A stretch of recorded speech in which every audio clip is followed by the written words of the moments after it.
A paz do Senhor Jesus, estamos juntos para mais um dia do nosso seminário.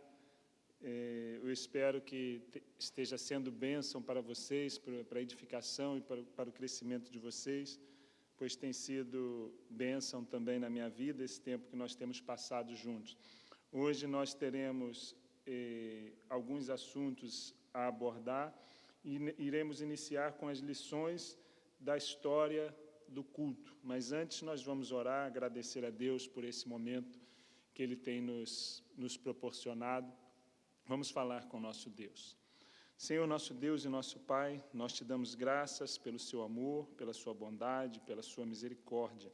Obrigado, Senhor Deus, por esse dia que o Senhor fez. Nós nos alegramos, nós nos regozijamos nele, Senhor Deus. Obrigado, Pai, por o privilégio que o Senhor nos dá de crescermos na graça, no conhecimento do Senhor Jesus. Eu louvo ao Senhor pela vida dos meus irmãos, Senhor Deus, das minhas irmãs, ó Pai, pela dedicação deles, Senhor Deus, o desejo de crescer, de se aperfeiçoar para o ministério, para o dom, ó Pai, que o Senhor os deu, ó Pai, que eles possam crescer, Senhor Deus, no conhecimento, mas também na sua graça.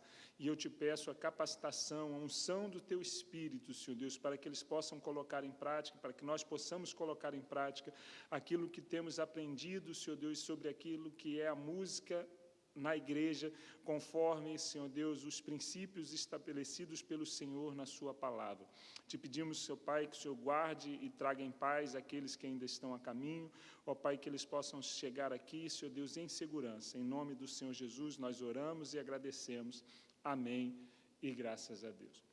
Queridos irmãos, o primeiro objetivo, a primeira bloco que vamos estudar neste momento sobre as lições da história do culto, a unidade 1 dessas lições da história. O objetivo que temos para hoje, para este momento, é entender os problemas no culto da Idade Média que assolaram a igreja cristã, bem como as ideias de Martinho, Lutero e João Calvino para a música de culto. A palavra de Deus nos diz no livro de Romanos que tudo que foi escrito para o nosso ensino foi escrito, registrado na Bíblia, como nós temos visto até aqui.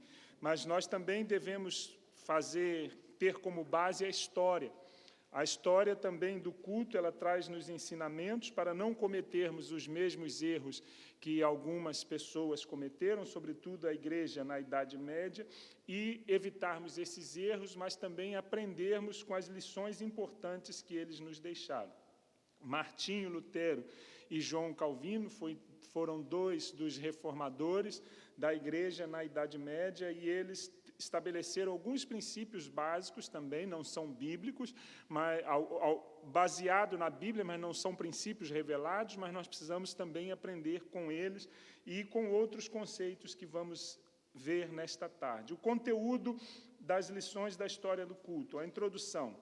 Muitas vezes é necessário para olhar para o passado, para entender o que está acontecendo agora.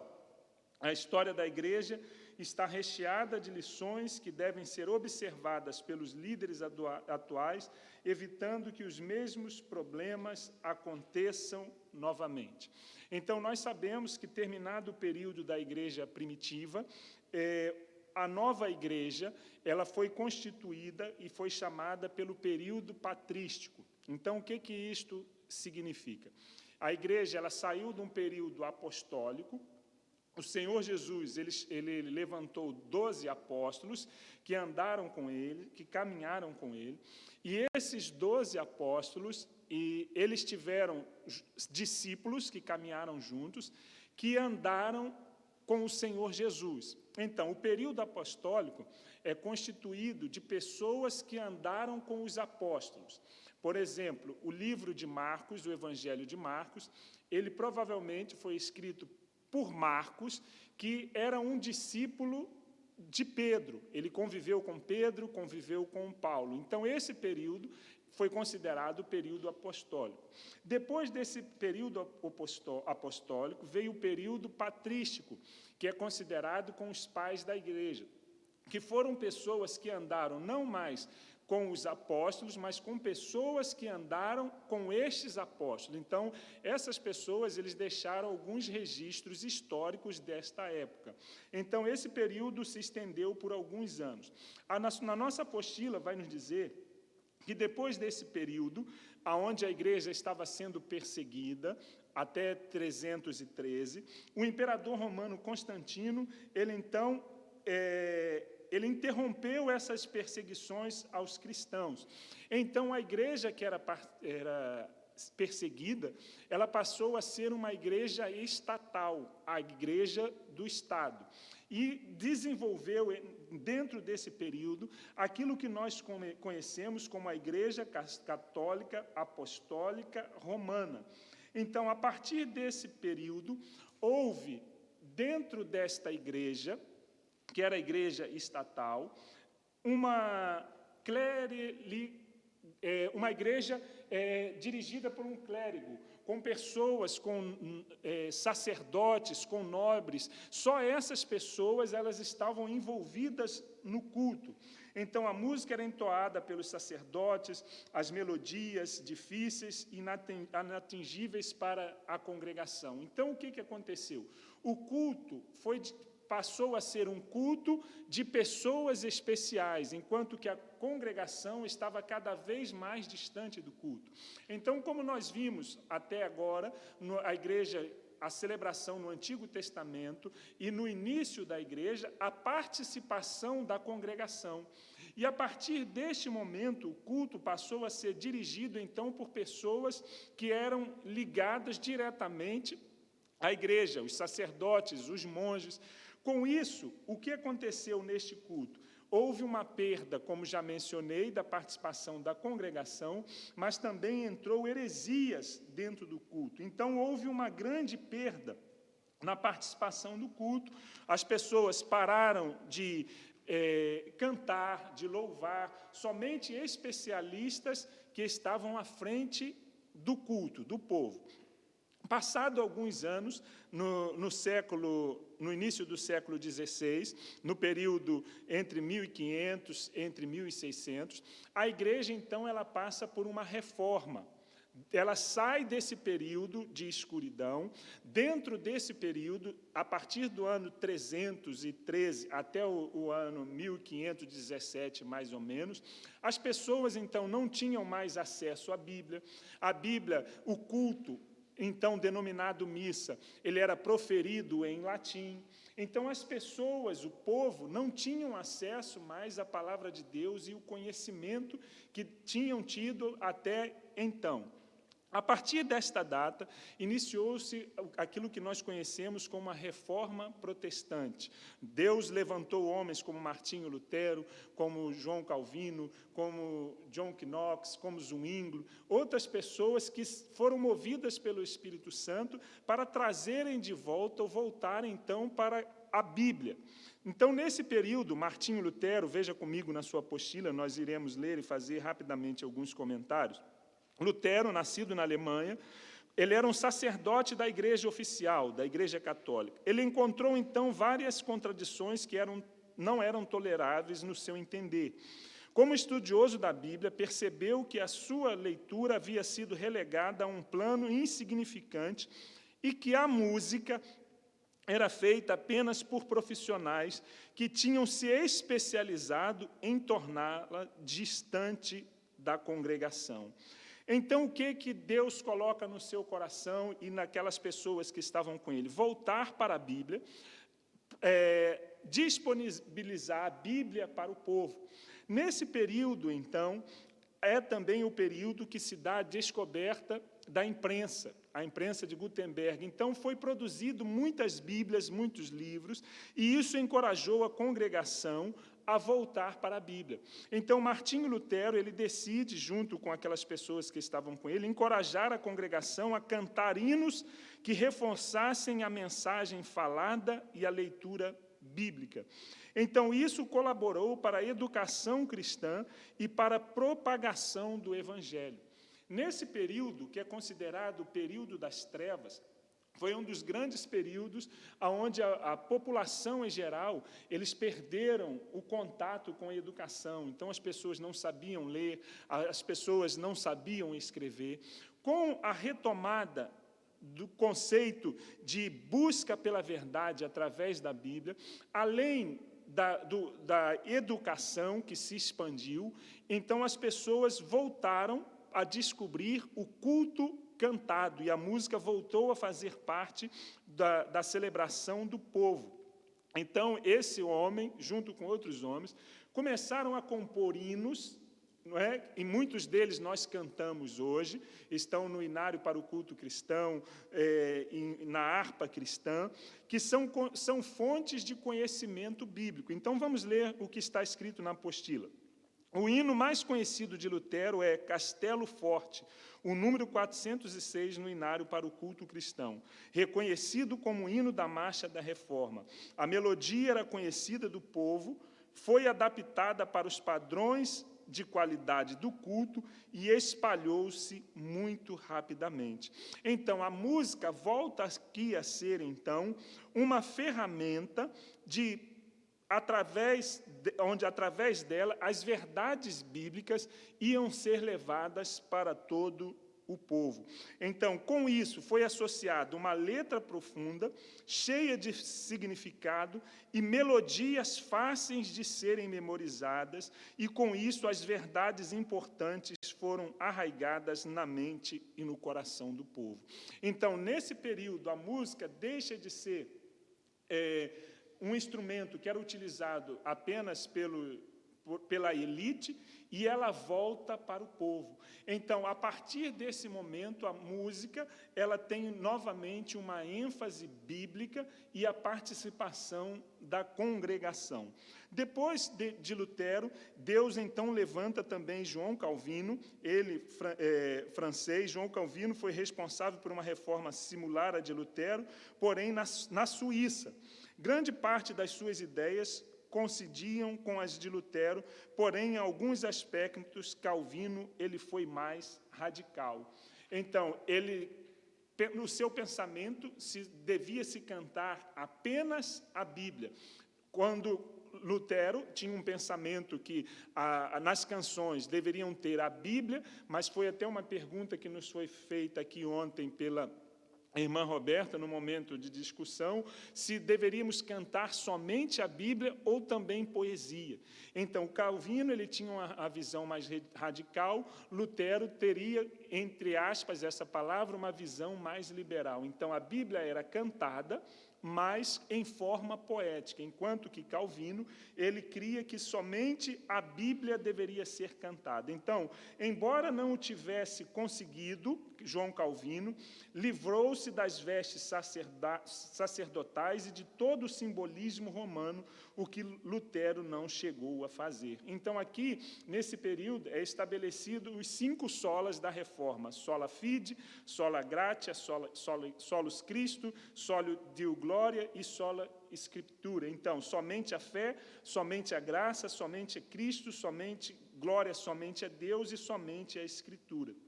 Então, nesse período, o povo começou a buscar a Bíblia e foi entendido, então, o quê? Que as músicas deviam ter as verdades bíblicas e a glória deveria ser dada somente a Deus. Então, estes são conceitos que foram resgatados na história, que servem de base, de modelo para nós hoje também. Então, a música ela tem que estar associada à participação do povo, músicas embasadas na palavra de Deus, de fácil memorização, para que o povo, então, guarde as verdades da palavra de Deus. Vamos para a reflexão prática e vamos encerrar aqui este primeiro bloco sobre as histórias do culto.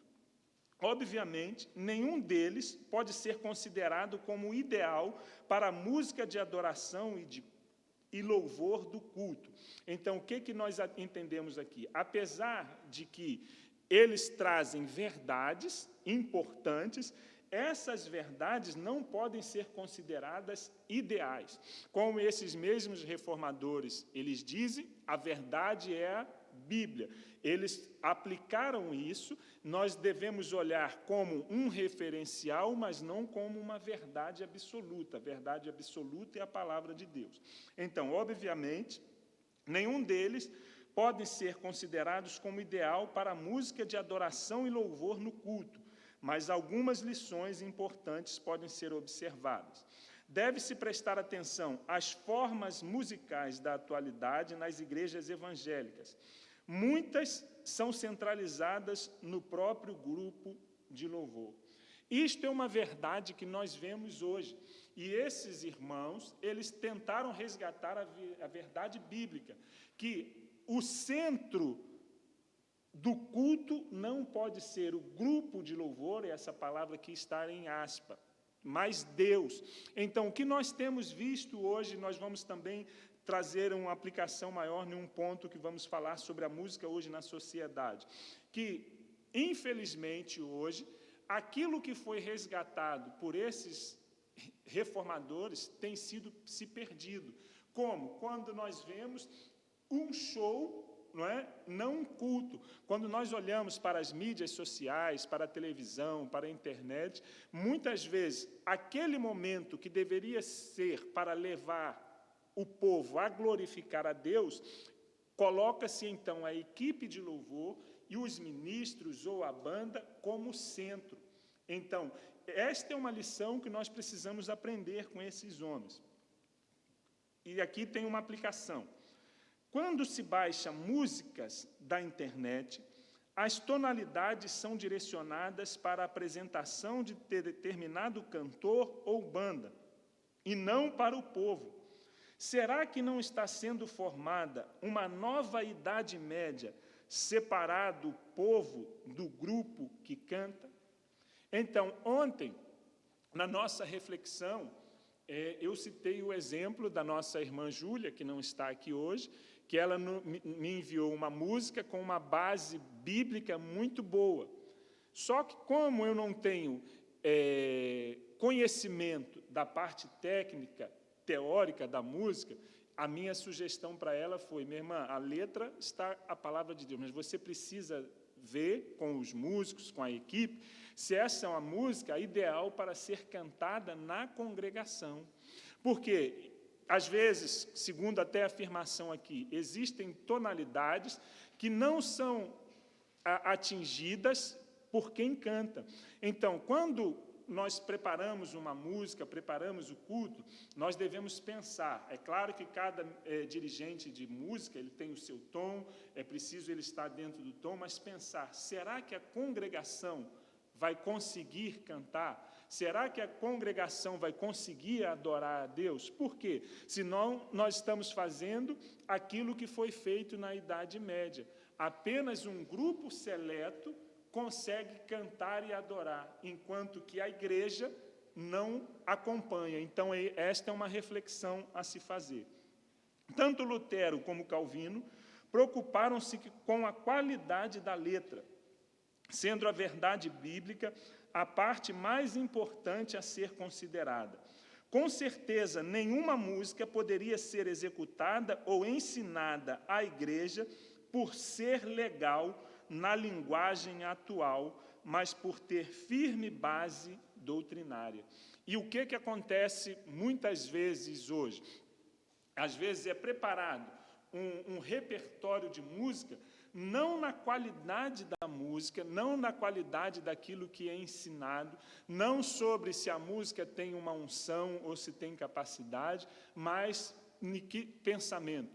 Todo mundo está tocando, todas as igrejas estão tocando, toca-se em todo lugar. Então, a nossa base não deve ser essa, preparar uma música por ser legal ou por ser do momento ou da moda, mas se tem a verdade bíblica. Se é uma música que está tocando no momento ou na moda, mas está de acordo com os padrões bíblicos, nós podemos tocar e cantar, mas este não deve ser o referencial. Depois, o objetivo mais importante era, sem dúvida, ensinar o que a palavra de Deus estava afirmando.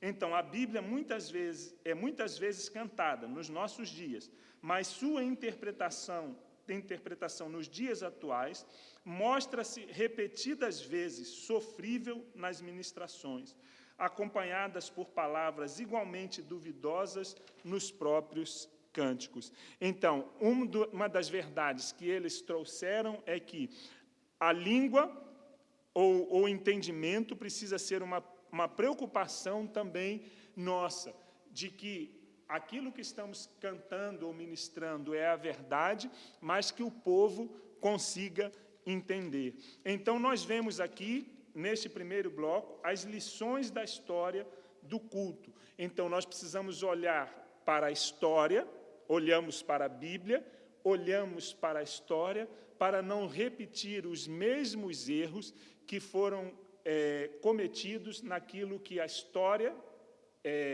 secular e também até eclesiástica nos mostra como um período negro, como um período das trevas. Então, estas são as reflexões que gostaríamos de fazer sobre as lições da história no culto, na primeira parte. Queria saber se alguém, nesse momento, quer fazer algum comentário, aproveitar para trazer uma nova reflexão, um ponto de vista, um pensamento dentro daquilo que vimos até agora, ou uma constatação de alguma verdade. Sim, irmão Marcos.